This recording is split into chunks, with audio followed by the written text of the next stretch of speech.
The Aspen Ideas Festival is one of the largest annual gatherings of thought leaders and innovators in the world. And one such trailblazer is educator Eric Liu. Liu is the executive director of the Aspen Institute's Citizenship and American Identity program and the founder and CEO of Citizen University. The goal of his programs is to teach leaders, activists, and practitioners the art of effective and creative citizenship. Recognized by the New York Times and the Washington Post as a leading voice of his generation, Liu was a White House speechwriter for President Bill Clinton and later served as his deputy domestic policy advisor. The son of Chinese immigrant parents, Liu has written several acclaimed books that highlight his storytelling abilities and his penchant for new ideas, as well as his civic involvement. I sat down with Eric at the 2016 Aspen Ideas Festival. He shared his thoughts on the need to be part of something bigger than ourselves and that individual involvement can have a powerful impact. You spent a considerable amount of time exploring the issue of identity and your own personal journey. Talk to me about the importance of it. Well, I think this fundamental question of who am I relates to a bigger question that certainly in the United States we're thinking about a lot right now, which is who is us? How do we define American? How do we create a sense of national cohesion? And before you get to that at a big national scale level, it really comes down to each of us reflecting on who formed me, what formed me. And, you know, I'm Chinese American. I am the son of immigrants who were born in China and went to Taiwan and then came to the United States. And so when I unpack that notion of what formed me, what made my values what they are, my passions and interests what they are, it's inseparable to look at the strand of that is about Chineseness. You know, and there's one layer of that is about Confucian norms. There's one layer of that is simply about, you know, having been suffused in the language, just kind of hearing and listening for things in terms of Mandarin Chinese. But then there's also just this deeper set of values that is about mutuality and responsibility and the kind of web of relationship that shapes a lot of my work in the United States, thinking about how to promote a spirit of citizenship. And it turns out that all the things that I care about in America, about building a stronger sense of mutual responsibility, building a stronger sense of civic participation, you can actually trace a line back to my Chineseness.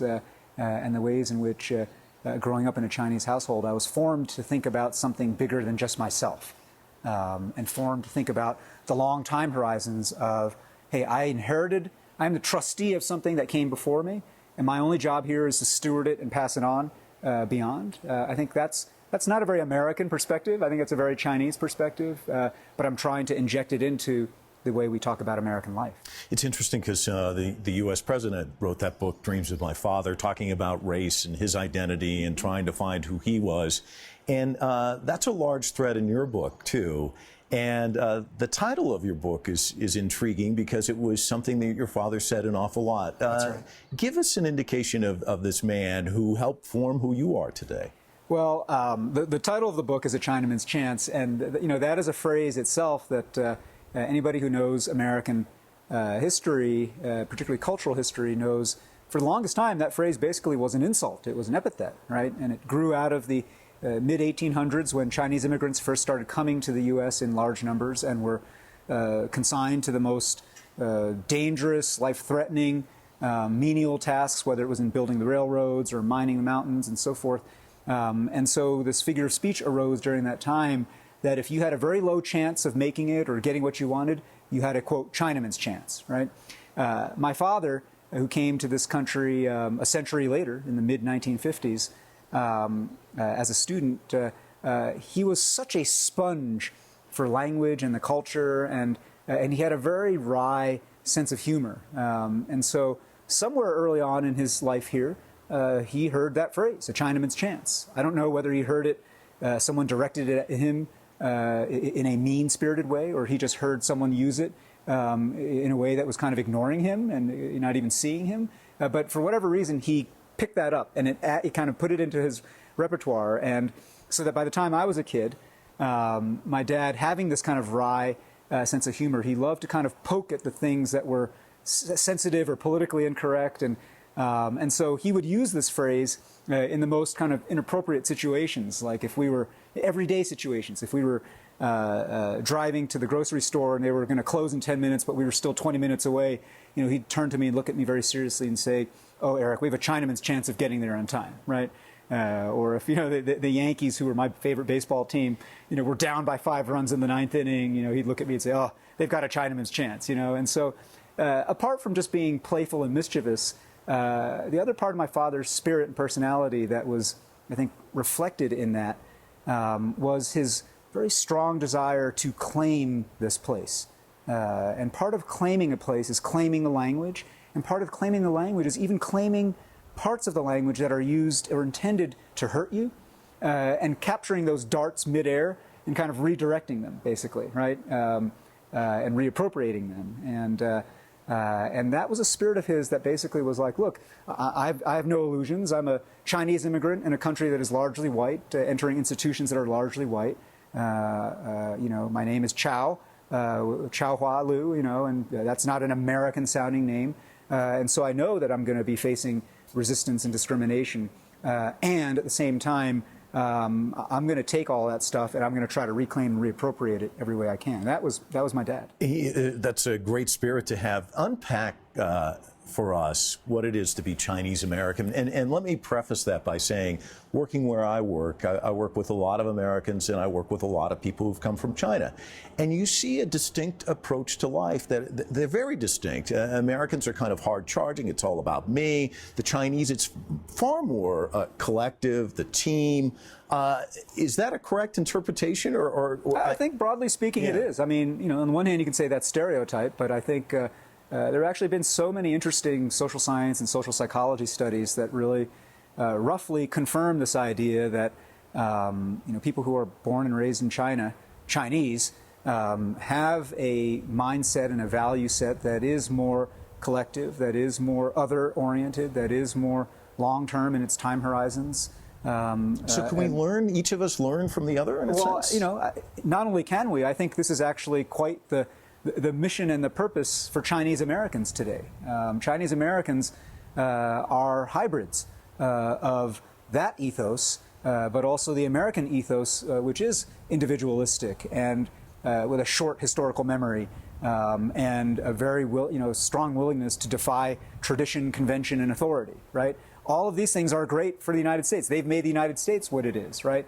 But to be able to fuse elements of those two ways of seeing the world and ways of being is, I think, the essence of Chinese American identity. And that's not just great for Chinese Americans. I think, quite frankly, that's what America needs, and it's what China needs right now, is that spirit of hybridization and fusion of these elements. And, there's so much in the world right now where it's just geopolitically, where Americans think that they are very different from Chinese, and Chinese think they're very different from Americans. And I actually think there's so much interesting overlap to be found right now that defies those stereotypes and conventions. And I think it's the responsibility of Chinese Americans to not only embody that, but to try to articulate it. It's funny, you mentioned an H word, hybrid, but there's another H word that I want to talk to you about, which is hyphen.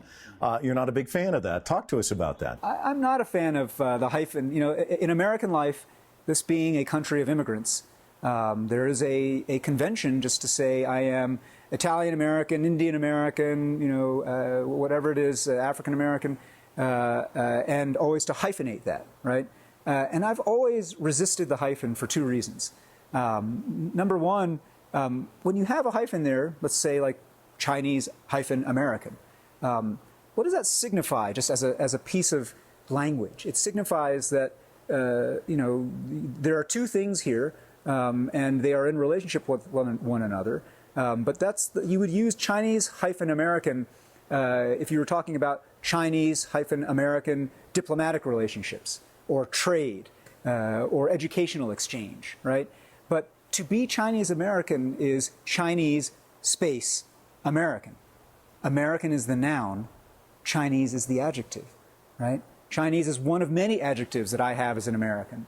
I'm a male American. I'm a short American. I'm an educated American.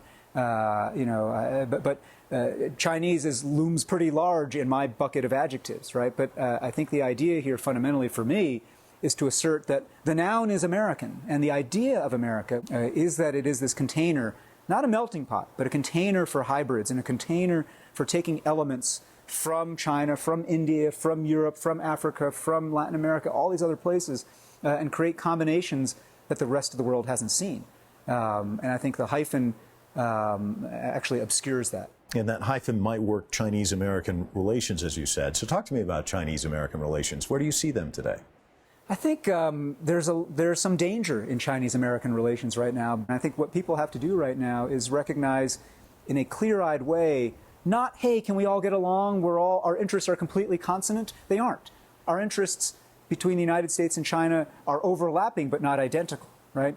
But I think the two great poles of power in the world in our time and probably for the rest of our lives, we have to figure out a way to coexist productively and constructively, not only for the sake of the world, but for our own sakes, in our own self-interest. It does not benefit the United States or China for either country to kind of fan the flames of hatred of the other. Let's talk about your individual aspiration. Citizen University, talk to me about the genesis of this. How did it come about?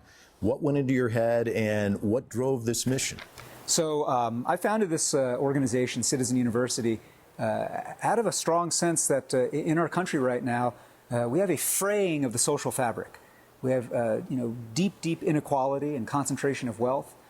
We have incredible demographic change, where in a couple of short decades we will be a majority non-white country. We have tens of millions of people whose wages are stagnating and who are feeling anxiety. And so it's getting harder and harder to sustain a coherent sense of Americanness and shared identity. That's number one. And number two, both cause and effect of that is that our political system has gotten more broken, basically, more dysfunctional, less responsive to the will of the people. And you look at those two broad trends and you realize there's only one way out of this. It's not going to be some great leader who rides in on the horse and saves us. And your leader could be Barack Obama in 2008, could be Bernie Sanders or Donald Trump today. It's not going to be about some great leader. The only way we're going to heal what's broken in our system right now is from the bottom up and the middle out. And that requires everyday Americans, citizens. And when I say citizens, by the way, I mean that in the broadest sense. I don't mean just people who have the documents of legal citizenship under our naturalization laws. I mean anybody who is a member of the community, a pro-social contributing participant in the life of the body. It's time for citizens right now to remember that we have both the power and the responsibility to revive our democracy and to revive and to make good on this American idea and this American dream. And the only way we do that is we have to become literate again in power. We have to learn again what it means to govern ourselves. Learn again what it means to organize other people. Learn what it means to advocate for the change that you want. Figure out how you apply pressure on elected officials, how you replace elected officials, how you create social movements that change the frame of the possible in politics. People aren't born knowing how to do this stuff, right? You got to practice it. And so we created Citizen University to give more people more of a chance to learn and to practice these skills and to live out these values. Eric, you leave us with hope. Thanks so much. Thanks so much for having me. Coming up, we'll find out how diversifying venture capital funding is paying off.